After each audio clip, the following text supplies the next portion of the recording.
what is the link between perception and individual decision making? Before we answer this question, we wanted to know what do we mean by decisions. Okay, decisions, as you know, it is a choices among different alternatives, two or more alternatives to choose the best alternative in order to solve a problem. Okay, so individuals make decisions, choices from among two or more alternatives. Ideally, decision making would be an objective process. Okay, so this is an ideal decision making, and what we call it a rational model or a perfect approach. But the way individuals make decisions and the quality of their choices are largely influenced by their perceptions. Okay, so perceptions, it is influence the decision making, and this is why we wanted to discuss decision making in this chapter in order to know how the individual's perceptions affect the decision making or the decision making. Okay, and as we said before that the decisions, it is choices among different alternatives and choose the best one in order to solve a problem. So what do you mean by a problem? The problem, it is a discrepancy, or there is a gap between two things, the current state and the desired one. So decision making occurs as a reaction to a problem. It is a discrepancy exists between the current states of affairs and some desired state, requiring us to consider alternative courses of actions. Okay. Most problems don't come neatly labeled. One person's problem is another person's satisfactory state of affairs. Okay. يعني as you know before that المشكلة مش دايما بتكون شيء سيء، ممكن يكون شيء تطويري، ممكن يكون توسيع للشركة، فتح فرع جديد. اوكي، وبالإضافة لذلك إنه أحيانا ما يعتقده شخص يختلف عن شخص آخر. أنا شايفة هذه مشكلة بالنسبة لي، لكن بالنسبة لشخص آخر تعتبر يعني شيء مرضي وشيء جيد. ومعطيني example هان إنه في department within the organizations، في sales department صار في عنا decreasing أو declining في اللي هو السيلز بنسبة 2%. هذا اعتبرها في sales department مشكلة، ولكن في other department يعني اعتبرها شيء يعني مقبول و acceptance وفيش فيه أي مشكلة. Okay, so one person's problem is another person's satisfactory state of affairs, and this is related to a perception. أنا يعني من وجهة نظري حسب اعتقادي بعتبرها مشكلة، الآخر لا يعتقدها مشكلة، فبالتالي كيف أنت بتعرف المشكلة according to your perception. Okay, we can say that this is a problem for you or not. Okay, طيب again the question, what is the link between perception and decision making? As you know that any decision making or rational decision making include many steps. The first one is to identify the problem, then to identify the criteria, then weigh the criteria, then developing different alternatives in order to solve the problem, then analyzing the alternatives, then select the best one and to implement it, then evaluate it. في كل step من هذه الستبس احنا هنستخدم البرسبشنز الخاص فينا. بمعنى when we identify the problem we use our perceptions to identify it. يعني شخص هيعرف المشكلة هتختلف من شخص إلى آخر حسب مفهومه، حسب نظرته لهذه المشكلة، حسب الجزء اللي ركز عليه في هذه المشكلة، حسب فهمه حتى للمعلومات أو الكوزز لهذه المشكلة. فتعريف المشكلة في حد ذاتها هتختلف من شخص لآخر حسب البرسبشنز. كمان الالترناتيفز لما هنحط عندي مجموعة من الحلول البديلة للمشكلة هتختلف من شخص لآخر حسب أصلا يعني نرجع للمشكلة الأساسية، أنا عرفتها بطريقة فبالتالي الحلول تبعتها هتكون مختلفة عن وجهة نظر شخص آخر. أوكي. أيضا المعلومات أو البيج داتا اللي هستخدمها for solving أو في decision making يعني الانتربريتيشن تبعتها والunderstanding for this information هتختلف برضو according to our perceptions. Okay, so every decision requires us to interpret and evaluate information. we typically receive data from multiple sources that we need to screen, process, and interpret. Which data are relevant to the decision and which are not? This is according to the perception. So our perceptions will answer that question. We also need to develop alternatives and evaluate the strengths and weaknesses, or we want to analyze this alternative. Again, this is related to perceptual process that will affect the outcomes. فكل stages معتمدة على perceptions تبعتي، وبناء عليها أنا بختار الحل حسب وجهة نظري لتعريف المشكلة وإيجاد الحل المناسب لها. Okay, decision making in organizations. في عندي different approaches for decision making. في عندي rational model، في عندي bounded rationality and the intuition. Okay, for the first method or approach in decision making, what we call it the rational decision making, or sometimes we call it a perfect approach. Okay. We can define the rational decision making. It is characterized by making consistent value maximizing choices within specific constraints. Okay. ففي rational decision making هنا بكون الحل عندي يعني في جميع المعلومات متاحة. It is a well-defined problem. بيعطيني الوقت الكافي لكل مرحلة من مراحل اتخاذ القرار. المعلومات كاملة، الكوست كمان متوفرة. فبالتالي هان أنا بسميها بالحل اللي هو rational أو البيرفكت. okay. لأنه الريسورسز كلها متاحة من time، من cost، من information. فبالتالي أنا باخد rational decision making for solving this problem. So we often think the best decision maker is a rational and makes consistent value maximizing choices within specific constraints. Rational decisions follow 6 steps, as you know, اللي هي define the problem, identify the decision criteria, allocate the weights to the criteria, develop alternatives, evaluate the alternatives, then select the best alternative. The rational decision making model assumes that decision makers have a complete information, is able to identify all relevant points, options in an unbiased manner, and chooses the option with the highest utility. In reality, through most decisions don't follow the rational model. Okay, so this is not a common way or method for decision making. صعبة جدا لأنها بتحكي يعني على شيء خيالي، كل المعلومات متاحة، وهذا صعب في خاصة مجال الأعمال. Okay. People are usually content to find an acceptable or reasonable solution to the problem rather than an optimal one. Okay. فطريقة الراشونال decision making حتعطيني of course an optimal solution. Okay. ولكن على الحقيقة احنا ما بكون عندي full information, full time to take the decisions. بالعكس الوقت بكون كتير بدهمنا، فبالتالي احنا لازم نسرع في اتخاذ القرار. Okay. this is an ideal يعني decision making method. هنا في عنا quotation بقول most significant decisions are made by judgment rather than by a defined perspective model. Okay. So the second method of decision making, it is a bounded rationality. Bounded بمعنى it is limited، محدود، بمعنى it is limited for the cost, the time, the information. Okay. And most cases or problems considered as a bounded rationality. Okay.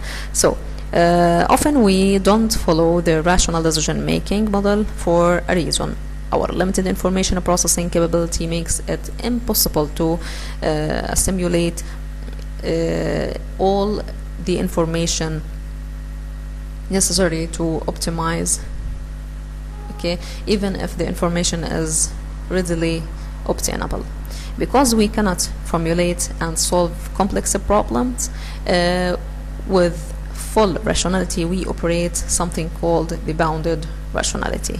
Okay, so في ال bounded rationality أنا مش هعمل maximizing، مش هأوصل للoptimal solution، إنما هكتفي ب اللي هي something called the satisfactory solution. Yeah, it just to be good enough. Okay, طيب. So what is the difference between the rational decision making وال bounded rational؟ حكينا في ال bounded rational time is opened. في كل step من ال 6 steps أنا معي الوقت المتاح الكافي لتعريف المشكلة، لجمع كل المعلومات، لتحليلها. لكن في ال bounded rational أنا ممكن أعمل schedule time for every step. أنا ما معي وقت كافي، فبالتالي أنا كل مرحلة من المراحل معي وقت محدد، فبالتالي لازم أصل للحل بشكل سريع، مش راح أخذ الوقت الكامل كما في rational decision making. Okay. The third way, okay, and as we said before, that one outcome of bounded rationality is a tendency to satisfy or seek solutions that are satisfactory, just good enough in our estimation, while the satisfying answer is acceptable but not necessarily the optimal. The third method for decision making, it is the intuition. Okay, so instead of thinking comprehensively about the problem, we paced for solving it according to our experience, about gut feelings, our intuition, for finding the best solution. Okay. أنا بالعادة بكون في الانتويشن ما في عندي معلومات، limited number of information, the problem is not well defined، فبالتالي أنا I will rely on my gut feeling or experience or some historical data in order to solve the problem. So while intuition isn't rational, it is not necessarily wrong. مش بالضرورة يكون الانتويشن حكينا مسبقا في الشابتر الأول إنها تكون سيئة، لكن ممكن نحكي انه both of them يعني complete each other، فاثنين مع بعض بكون كتير ممتاز لو استخدمتهم. Nor does it always contradict rational analysis. The two can complement each other. So what do we mean by intuitive decision making? It is unconscious process created out of distilled experience. Okay. What are the main obstacles faced in a decision process, or the common biases and errors in decision making? Decision makers engage in bounded rationality rather than a rational way for making a decision, but systematic biases and errors can creep into their judgment. So in order to minimize effort and avoid the trade-offs, people tend to rely too heavily on whether experience, policies, gut feelings, convenient rule of thumbs, or what we call it heuristics. So shortcuts can distort the rational decision making. And here at the end of this, at the bottom of this page, there are many suggestions, or about 4 suggestions for how to avoid falling into the biases and errors. Okay, so let's go to read it. The first suggestion is to focus on goals. Without goals, we cannot be rational. Without goals, it means we do not know what is the needed information, what is the relevant or the irrelevant information in order to solve the problem. So you don't know what information you need, you don't know which information is relevant and which is irrelevant. You will find it difficult to choose between alternatives, okay, because you don't have a goal, and you are far more likely to experience regret over the choices you make. So clear goals make decision making easier and help you to eliminate options that are inconsistent with your interests. Okay, so the first suggestion, in order to improve or to reduce or avoid the biases and errors in decision making process is to focus on your goals in order to know what is the needed information or the relevant or irrelevant information to be focused on the relevant alternatives for solving our problems. Okay.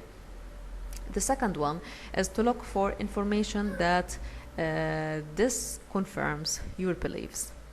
One of the most effective means for counteracting overconfidence and confirmation and hindsight biases. هذه types of biases هنحكي عنها in more details اللي هي overconfidence bias, confirmation bias and the hindsight bias is to actively look for information that contradicts your beliefs and assumptions. Okay. فعشان أتغلب على هذه البايسز اللي هي الثقة الزائدة عن اللزوم الconfirmation الهندسايتس بمعنى إنه we are making our decisions according to the previous information that we have or previous decisions that we take it before that time. فبالتالي هذه تعتبر نوع من أنواع البايسز. فيفترض علينا انه احنا نطلع على this confirms or look for information that this confirms with our beliefs. مش لازم احنا دائما يكون اختيارنا للمعلومات او للالترناتيفز اللي فعلا تم اختيارها مسبقا او يعني اللي بتتوافق مع معتقداتنا او حسب رغباتنا. Okay, so it is to actively look for information that contradicts your beliefs and assumptions. The third suggestion, don't try to create meaning out of random evidence. The educated mind has been trained to look for cause and effect relationships. So something happened, you wanted to ask yourself why it has happened. Okay, you wanted to know what is the causes for that a situation, and when we cannot find the reasons we often invent them. Okay, so try not to create a meaning of a random information or a random events. Ask yourself if a patterns can be meaningfully explained or whether they are merely coincidence. Don't attempt to create meaning out of coincidence. Okay. نحاول قدر الإمكان إنه إحنا ما نبني قراراتنا على شيء عشوائي على أحداث عشوائية ويعني نحكي إنه لا هذا العامل سوف يؤثر على القرار أو إلى آخره. نبني دائما يعني decisions تبعتنا على real information, reliable and viable information. Okay. The last one is to increase your options, increasing your decision alternatives, and for using creativity and developing a wide range of diverse choices. The more alternatives you can generate and the more diverse those alternatives, the greater your chance of finding an outstanding one. فبالتالي أنا بدي أعلي الoptions، بدي أعلي اللي هم source of alternatives in order to find the best solution for our problem. Okay, so those are 4 suggestions for making or for decreasing or avoiding biases and errors. So let's return to know what are the main biases in decision making process. The first one, it is overconfidence bias.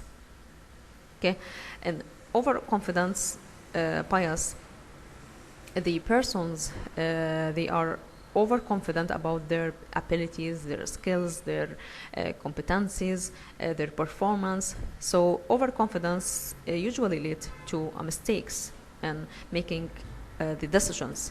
So they because they are trust their ability more than it could be.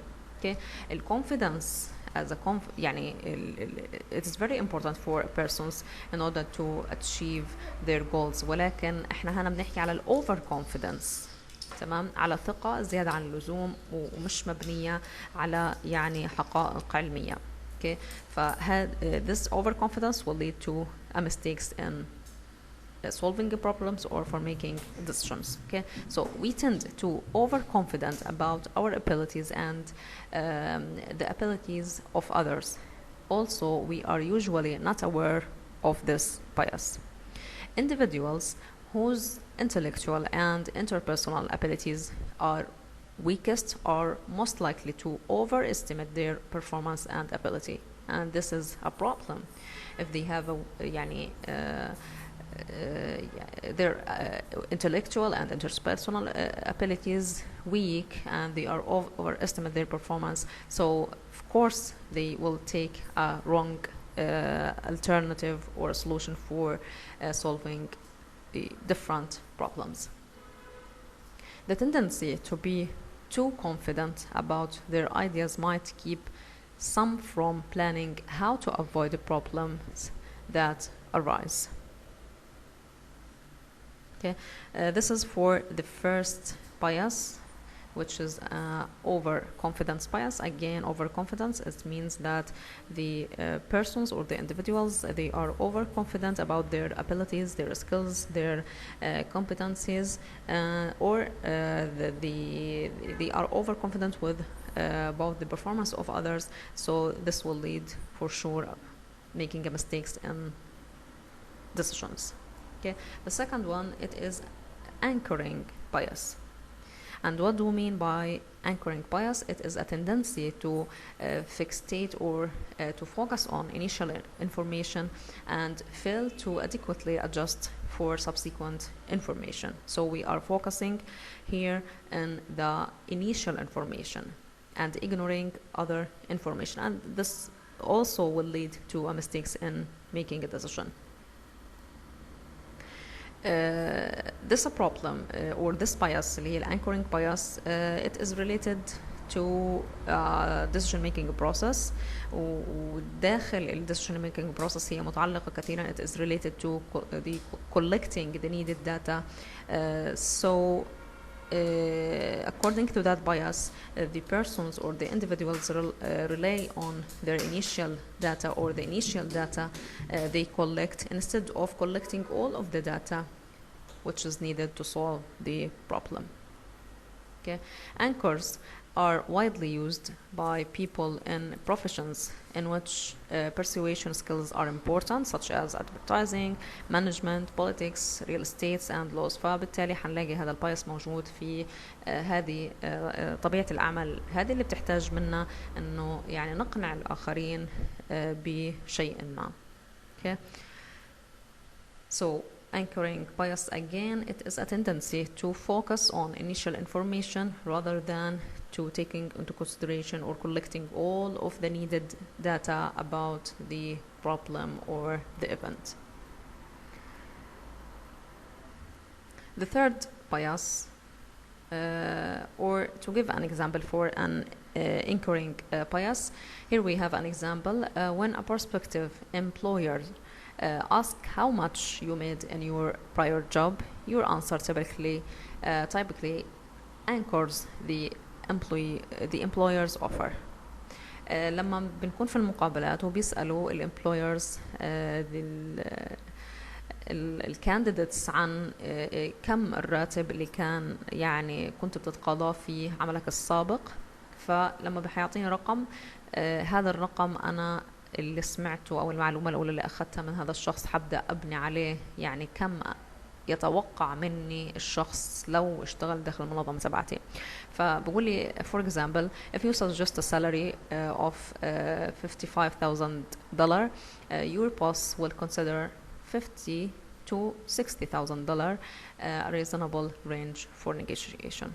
Okay, but if you mention $55,650, your boss is more likely to consider a range from $55,000 to $56,000, the range of likely values. So again, anchoring bias, it is based on the initial information and ignoring the subsequent information related to the problem.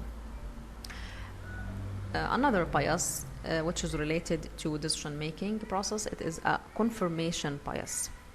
Okay, the rational decision-making process assume we objectively gather information, but we don't, or we selectively gathered it. previously we talked about selective perception. So we select the information which is confirms with our targets, with our interests, with our experience. So this is the same idea. In the confirmation bias, the persons or the individuals accept the data they like to take and neglect other data, which is, of course, it's very important to be analyzed in order to solve the problem. Okay, so confirmation bias, it is represents a case of selective perception. We seek out information that reaffirms our past choices, and we discount information that contradict them. Okay, فاحنا بنعمل selection for the information which is reaffirms with our past choices and neglect other information that contradict with our interests or with those information. Okay, we even tend to seek sources most likely to tell us what we want to hear, and we give too much weight to supporting information and too little to that which is contradictory. Okay, فاحنا بنركز again على الانفورميشن اللي هي بتتوافق مع البريفز تبعتنا، مع الانترستس، مع بعض القرارات اللي انا اتخذتها سابقا، مع الباست choices، ونعمل ignoring for all of the information which is contradicts them. Okay, so again, the confirmation bias, it is the tendency to seek out information that reaffirms past choices and discount information that contradicts past judgments. Another bias, availability bias. Again, availability bias, it is an error which is related to the data which we use it in order to make decisions, and here we, or the persons, emphasized in the available data. Okay, so availability bias, it is our tendency to base judgment on a readily available information. A combination of readily available information and our previous direct experience with similar information has particularly strong impact on our decision making. Okay. يعني احنا عادة في ال availability bias بنعتمد على المعلومات اللي هي ال current or available information، ولو كانت كمان مقترنة بتجربة سابقة فهذا حيزيد من قوة الموقف وفي اتخاذنا للقرارات. For example، هنا معطيني على مثال على يعني مدى الخطورة في ركوب الطائرة أو في ركوب الحافلات العادية أو السيارات ومعدلات الحوادث اللي ممكن تصير.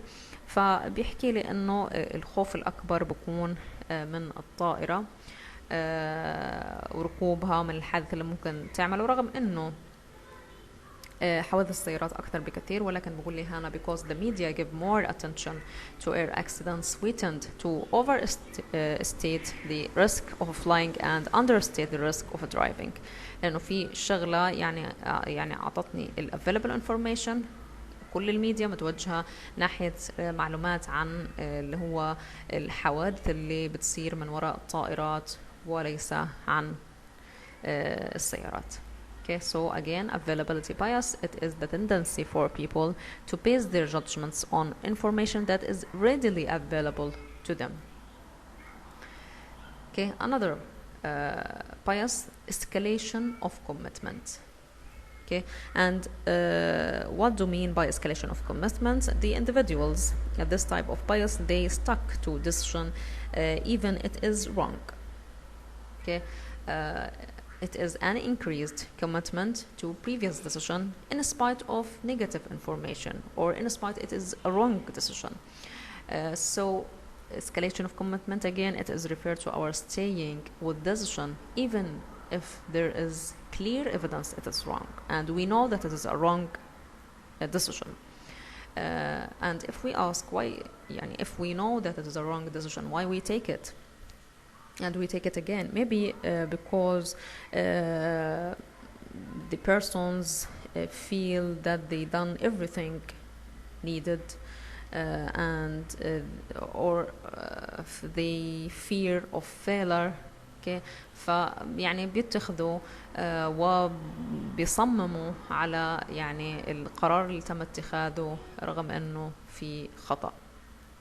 Okay, so escalation of commitment again, it is refers to our staying with decision even if there is a clear evidence that it is wrong. When is escalation most likely to occur?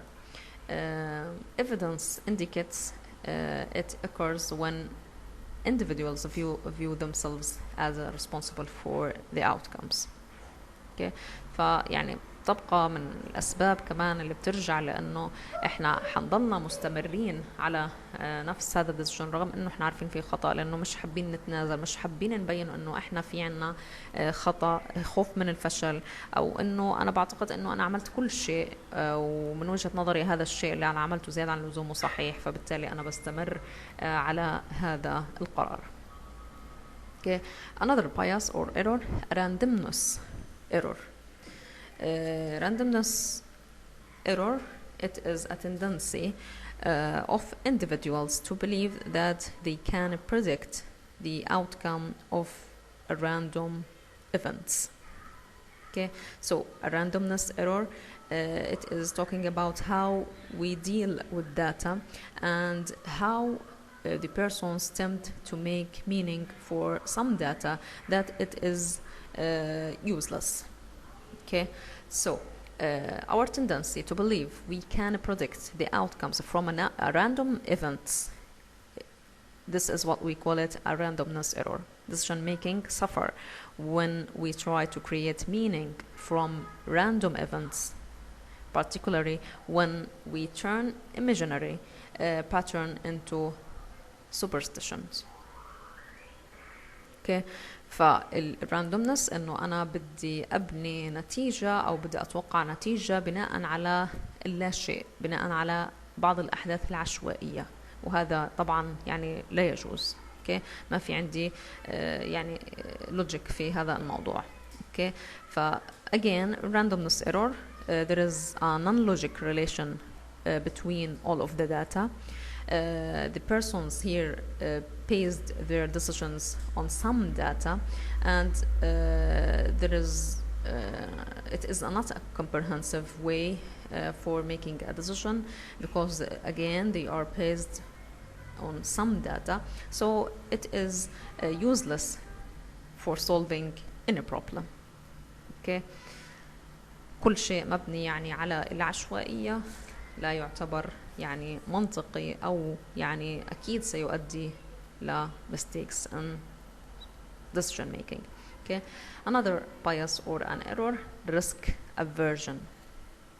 It is the tendency to prefer a sure gain of a moderate amount over a riskier outcome, even if the riskier outcome might have a higher expected payoff. Okay, or in another way, we can define a risk aversion. It is a preference for sure outcome over a gamble with higher or equal expected value.